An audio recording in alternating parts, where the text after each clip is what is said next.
movie's called Don John's Addiction, and I wrote it and directed it, and I'm in it with Scarlett Johansson and Julianne Moore and Tough Tony over here. It's a love story about what I find often gets in the way of love is how people objectify each other and put sort of expectations on each other that they've learned from different places, whether it's their friends or family or their church or from different kinds of media. So the story centers around a relationship between a guy who watches too much porn and a girl who watches too many romantic Hollywood movies.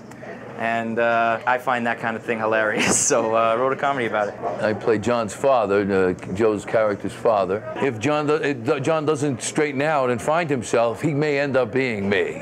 He may end up in the same, just, you know, fulfilling this vicious cycle that goes on. And I think it's a character who's not only, who loves his son, but doesn't know how to love his son, and also is a little disappointed and doesn't know how to feel about that. There's just a lot going on in the guy, and I'm just so pleased to be in the movie. I just think it's one of those movies that tells a classic, timeless story, but does it in a new way with a very provocative device that gets you out of your comfort zone when you watch it. And I don't know what's better in a movie than that. You know, the first person that I showed the script to was Brian Johnson, who wrote and directed Looper and Brick.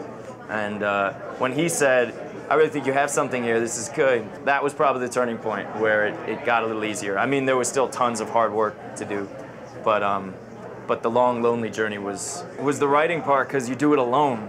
And I see why, I guess a lot of people write with partners, but I was just writing by myself, and when you're alone, you have those voices in your head telling you, you know, you can't do this, or no one's gonna take you seriously, or blah, blah, blah. But the first person Isn't that amazing that he thinks that? It blows my mind. I think everybody thinks that. I know, you're right, but it's just funny to hear you say it. I'm sorry. Thanks, I guess.